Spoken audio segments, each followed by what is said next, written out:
ನಾವಿವತ್ತು ಬೆಟ್ಟದ ಮೇಲೆ ಇರೋ ವ್ಯೂನ ನೋಡಕ್ಕೆ ಅಂತ ಹೊರಟ್ವಿ. ಸೊ ಅಲ್ಲಿಗೆ ಹೋಗಕ್ಕೆ ನಾವು ಮೆಟ್ರೋದಲ್ಲಿ ಹೋಗ್ಬೇಕಾಗಿತ್ತು. ಇಲ್ಲಿರೋ ಮೆಟ್ರೋ ಅಂತೂ ಸೂಪರ್ ಫಾಸ್ಟ್ ಆಗಿತ್ತು. ಸೊ ಕುತ್ಕೊಂಡ ತಕ್ಷಣ ಒಂದು 2-3 ಮಿನಿಟ್ಸ್ ಅಲ್ಲಿ ನಾವು ಆಲ್ರೆಡಿ ಲೊಕೇಶನ್ ರೀಚ್ ಆಗ್ಬಿಟ್ವಿ. ಸೊ ರೀಚ್ ಆಗಿ ಹೊರಗೆ ಬರ್ತಿದ್ದಂಗೆ ನಮ್ಗೆ ಎಷ್ಟು ಉದ್ದವಾಗಿರೋ ಎಸ್ಕಲೇಟರ್ ಸಿಕ್ತು. ಇಷ್ಟು ಉದ್ದವಾಗಿರೋ ಎಸ್ಕಲೇಟರ್ ನಾನಂತೂ ಯಾವಾಗೂ ನೋಡಿರ್ಲಿಲ್ಲ. ಹೋಗ್ತಾನೆ ಇದ್ವಿ ಆದ್ರೂ ಇದು ಮುಗಿತಾನೆ ಇಲ್ಲ. ಎಸ್ಕಲೇಟರ್ ಅಷ್ಟು ಉದ್ದವಾಗಿತ್ತು ಈ ಎಸ್ಕಲೇಟರ್.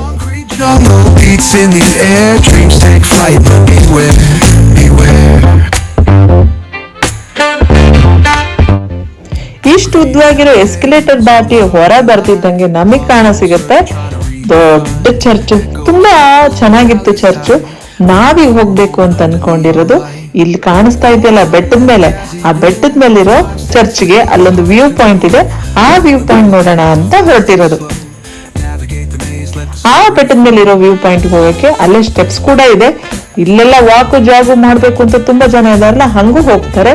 ನಮ್ಮಂತ ಸೋಂಬೇರಿಗಳಿಗೆ ಅಂತಾನೆ ಈ ತರ ಒಂದು ಟ್ರೈನ್ ಕೂಡ ಮಾಡಿದ್ದಾರೆ. ಇದು ಕೇಬಲ್ ಟ್ರೈನ್. ಇದನ್ನ ನೋಡ್ತಿದ್ದಂಗೆ ನಮ್ಮಂತೂ ತುಂಬಾನೇ ಆಶ್ಚರ್ಯ ಆಯ್ತು. ಬೆಟ್ಟಕ್ಕೂ ಕೂಡ ಒಂದು ಟ್ರೈನ್ ಮಾಡಿದ್ದಾರೆ. ಸಣ್ಣ ಕ್ಯಾಬಿನ್ ಇರುವಂತ ಒಂದು ಟ್ರೈನ್ ಇದು. ಸೊ ಇದಕ್ಕೇನಂತ ಕರೀತಾರೆ ಅಂತ ಮಾತ್ರ ನನ್ನನ್ನು ಕೇಳ್ಬೇಡಿ, ಇದ್ರ ಹೆಸರು ನನಗೂ ಗೊತ್ತಿಲ್ಲ. ಬಟ್ ಇದು ಕೇಬಲ್ ಇಂದ ರನ್ ಆಗತ್ತೆ. ಸೊ ಇದು ಬಂದು ಸ್ಲಾಂಟ್ ಆಗಿರೋ ಟ್ರ್ಯಾಕ್ ಮೇಲೆ ಬಂದು ನಿಂತ್ಕೊಂತು. ನೋಡ್ತಿದ್ದಂಗೆ ಆಶ್ಚರ್ಯ ಅಂತ. ಫಸ್ಟ್ ಟೈಮ್ ನಾನು ನೋಡಿದ್ದು ಈ ತರದ್ದು.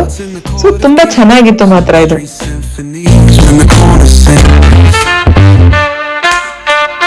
ಈ ಕೇಬಲ್ ಟ್ರೈನ್ ಹತ್ತಿ ಕೂತ್ಕೊಂಡು ಸ್ಲಾಂಟ್ ಟ್ರ್ಯಾಕ್ ಅಲ್ಲಿ ಹೋಗ್ತಾ ಇದ್ದೆ. ಹೋಗ್ತಾ ಟನಲ್ ಒಳಗೆ ಹೋಗಿದ್ವಿ. ಟನಲ್ ಹೋಗ್ತಿದ್ದಂಗೆ ಕತ್ಲು ಬರೀ ಕತ್ಲು. ಸೊ ತುಂಬಾನೇ ಚೆನ್ನಾಗಿತ್ತು ಈ ಎಕ್ಸ್ಪೀರಿಯನ್ಸ್. ನಾನು ಟನಲ್ ದಾಟಿದ್ಮೇಲೆ ಇನ್ನೂ ಒಂದ್ ಸ್ವಲ್ಪ ದೂರ ಇದೆ, ಇವಾಗ ಬರುತ್ತೆ, ಇನ್ನೂ ಸ್ವಲ್ಪ ದೂರ ನಾವು ಇದ್ರಲ್ಲೇ ಹೋಗ್ಬೋದು ಅಂತ ಅನ್ಕೊಂಡು ಕುತ್ಕೊಂಡು ವೇಟ್ ಮಾಡ್ತಾ ಇರ್ಬೇಕಾದ್ರೆ ಆ ಸ್ಪಾಟ್ ಬಂದ್ಬಿಡ್ತು. ಯಾವ ಲೊಕೇಶನ್ ಇದೆಯಲ್ಲ ಹಿಲ್ ಪಾಯಿಂಟ್ ವ್ಯೂ ಇಂದು ಅದು ಬಂದೇ ಬಿಡ್ತು. ಸೊ ನಾವು ಎಕ್ಸಿಟ್ ಆಗ್ಲೇಬೇಕಾಯ್ತು. ಸೊ ಮಜವಾಗಿರೋ ಅಂತ ಒಂದೊಂದು ಎಕ್ಸ್ಪೀರಿಯನ್ಸ್ ಬೇಗನೆ ಮುಗ್ದೋಗ್ಬಿಡುತ್ತೆ ಅಲ್ವಾ.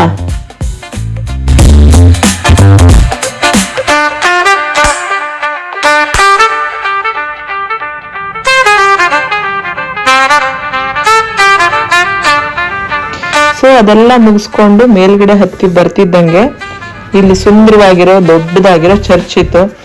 ಸೊ ಚರ್ಚ್ ಆರ್ಕಿಟೆಕ್ಚರ್ ಮಾತ್ರ ತುಂಬಾನೇ ಚೆನ್ನಾಗಿತ್ತು.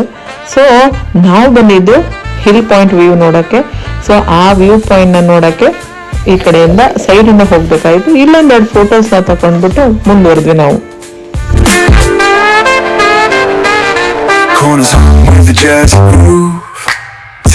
Still, it's hard to move. The rhythm of life, fast and slow. Navigate the maze, let the story flow.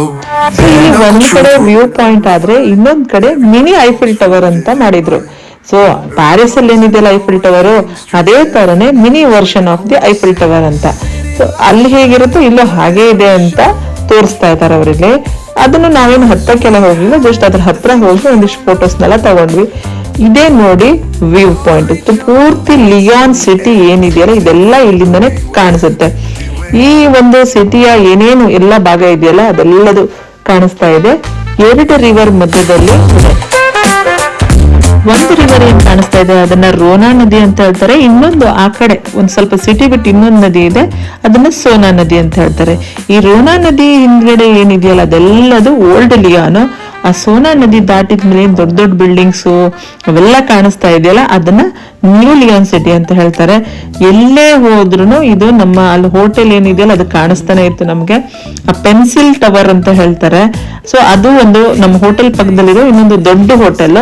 So ಆ ಒಂದು ಟವರ್ ಇರುವಂತ ಹೋಟೆಲ್ ಎಲ್ಲಾ ಕಡೆಯಿಂದನೂ ಕಾಣಿಸ್ತಾ ಇತ್ತು. ಸೊ ಇಲ್ಲಿ ಯಾವ ತರ ಡಿಸೈನ್ ಮಾಡಿದ್ದಾರೆ ಅಂತಂದ್ರೆ ಬ್ರಿಡ್ಜ್ ಇಂದ ಅದರಿಂದ ಪೂರ್ತಿ ನೋಡ್ರಿ ಸ್ಟ್ರೀಟ್ ಗಳೆಲ್ಲ ಡೈರೆಕ್ಷನ್ಸ್ ಕಾಣಿಸ್ತಾ ಇದೆ. ಹೆಂಗೆ ಒಳ್ಳೆ ಎಲ್ಲಾ ಮನೆಗಳು ಬಿಲ್ಡಿಂಗ್ಗಳು ಹೆಂಗ್ ಕಾಣಿಸ್ತಾ ಇದ್ದು ಸಣ್ಣ ಸಣ್ಣ ಮ್ಯಾಚ್ ಬಾಕ್ಸ್ ಅಲ್ಲಿರುವಂತಹ ಪೆಟ್ಟಿಗೆಗಳ ತರ ಕಾಣಿಸ್ತಾ ಇತ್ತು ನನಗಂತೂ. ಇದು ಆ ಒಂದು ಇಡೀ ಲಿಯಾನ್ ಸಿಟಿಯ ಮ್ಯಾಪ್. ಅಲ್ಲಿ ಇವರು ಇದನ್ನ ಕಲ್ಲಿಂದ ಮಾಡಿದ್ರು. ಏನೇನಿದೆಯಲ್ಲ ಆ ಒಂದು ಯಾವ್ಯಾವ ಜಾಗದಲ್ಲಿ ಏನೇನಿದೆ, ಯಾವ್ಯಾವ ವ್ಯೂ ಪಾಯಿಂಟ್ ಇದೆ, ಯಾವ್ದಾವ್ ಸ್ಪೆಷಲ್ ಪಾಯಿಂಟ್ಸ್ ಗಳಿದಾವೆ, ಎಲ್ಲೆಲ್ಲಿ ವಿಸಿಟ್ ಮಾಡ್ಬೇಕು ಅನ್ನೋದ್ರ ಬಗ್ಗೆ ಎಲ್ಲದೂ ಒಂದು ನಂಬರ್ ಹಾಕಿ ಅದಕ್ಕೆ ಆದ ಒಂದು ಲೇಬಲ್ ನ ಮಾಡಿದ್ರು. ಆ ನೇಮ್ ಪ್ಲೇಟ್ ನ ಕೊಟ್ಟಿದ್ರು. ಸೊ ಆಲ್ಮೋಸ್ಟ್ ಒಂದು 2 days 3 days ಸಿಕ್ಕರೆ ಸಾಕು ಇಡೀ ಲಿಯಾನ್ ಸಿಟಿನ ಮುಗಿಸ್ಬಿಡ್ಬೋದು. ತೀರಾ ಏನ್ ದೊಡ್ಡದೇನಿಲ್ಲ ಈ ಲಿಯಾನ್ ಸಿಟಿ. ಸೊ ಹಾಗಾಗಿ ಆರಾಮ್ಸೆ ಓಡಾಡ್ಬೋದು. ಬಟ್ ಕ್ಲೈಮೇಟ್ ವೆದರ್ ಅದೆಲ್ಲ ನೋಡ್ಕೊಂಡು ಓಡಾಡ್ಬೇಕಷ್ಟೇ ಇಲ್ಲಿ. ಇಲ್ಲ ಅಂತಂದ್ರೆ ಆರಾಮ್ಸೆ ಲಿಯಾನ್ ಸಿಟಿನ 2-3 ಡೇಸ್ ಮುಗಿಸ್ಬಿಡ್ಬೋದು.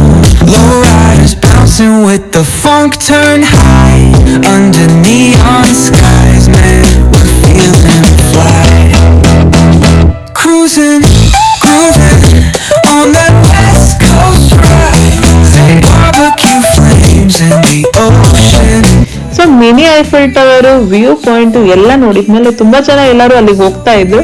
ಸೊ ನಾವು ಹೋಗೋಣ ಅಂತಂದ್ಬಿಟ್ಟು ನೇಚರ್ ಅಲ್ಲಿ ವಾಕ್ ಮಾಡ್ಕೊಂತ ಹೋಗ್ತಾ ಹೋದ್ವಿ. ಚೆನ್ನಾಗೇನೋ ಕಾಣಿಸ್ತಾ ಇತ್ತು, ಹಾಗೆ ಹೋಗ್ತಾ ಇದ್ವಿ. ಬ್ರಿಡ್ಜ್ ಕಾಣಿಸ್ತು, ಈ ಬ್ರಿಡ್ಜ್ ಮೇಲೆ ಒಂದಿಷ್ಟು ಫೋಟೋಸ್ ತಗೊಂಡ್ವಿ. ಆಮೇಲೆ ಹೇಗೆ ಯಾರು ನೋಡಕ್ ಹೋಗ್ತಾ ಇದ್ದಾರೆ ಅಂತ ಅಂದ್ಬಿಟ್ಟು ಗೊತ್ತಾಯ್ತು. ಅಂದ್ರೆ ಇಲ್ಲಿ ಒಂದಿಷ್ಟು ಪ್ರಸಿದ್ಧ ವ್ಯಕ್ತಿಗಳು ಅಥವಾ ಮೋಸ್ಟ್ಲಿ ಗುರುಗಳು ಏನಿರ್ತಾರಲ್ಲ, ಫಾದರ್ಗಳು, ಆ ತರದವ್ರದ್ದು ಗ್ರೇವ್ ಯಾರ್ಡ್ ಇದೆ ಅಂತೆ. ಅದನ್ನ ನೋಡಕ್ಕೆ ಹೋಗ್ತಾ ಇದ್ರಂತೆ. ಸೊ ಅಲ್ಲ ಅವ್ರಿಗೇನೋ ಒಂದು ನಂಬಿಕೆ, ಅಲ್ಲಿ ನಾವ್ ಹೆಂಗೆ ನಮ್ಮ ಗುರುಗಳದ್ದು ಸಿದ್ಧಗಂಗಾ ಮಠ ಆತರ ಎಲ್ಲ ಹೋಗ್ತೀವಲ್ಲ, ಆತರ ಅವ್ರುಗಳು ಏನೋ ನಂಬಿಕೆ. ಬಟ್ ನಾವೇನ್ ಅಲ್ಲಿಗೆ ಹೋಗಕ್ ಹೋಗ್ಲಿಲ್ಲ, ಕ್ಯಾನ್ಸಲ್ ಮಾಡಿ ಇನ್ನೊಂದ್ ಕಡೆ ಹೊರಟ್ವಿ. ಸೊ ಇದು ಬಂದ್ಬಿಟ್ಟು ಇಲ್ಲಿ ಒಂದು ರಂಗಮಂದಿರ. ಏನು ಇವರು ಯುರೋಪಿಯನ್ಸ್ದು ಒಂದು ಬಯಲಾಟ ಅಂತ ಹೇಳ್ತೀವಲ್ಲ, ಆ ತರ ಒಂದು ಮಾಡ್ತಿದ್ರಂತೆ. ಅದಕ್ಕೊಂದು ರಂಗಮಂದಿರ ಬೇಕಲ್ವಾ. ಸೊ ಹಂಗಾಗಿ ಇಂತ ಒಂದು ದೊಡ್ಡ ಜಾಗನ ಚೂಸ್ ಮಾಡಿದ್ರಂತೆ.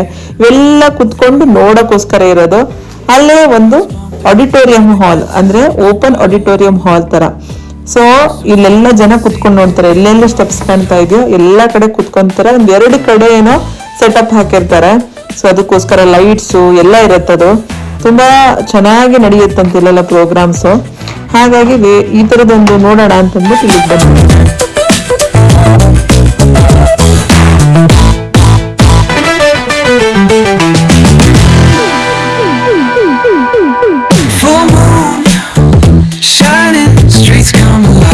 ರೋಮನ್ ಅವ್ರದ ಓಪನ್ ಆಡಿಟೋರಿಯಂ ಹಾಲ್ ಆಕ್ಚುಲಿ. ಸೊ ಅಲ್ಲೆಲ್ಲ ಕುತ್ಕೊಂಡು ನೋಡ್ತಾ ಇರೋದು. ಇದು ಆಕ್ಚುಲಿ ರಂಗಮಂದಿರ ಅವ್ರದ್ದು. So strong it's sleeping in your soul.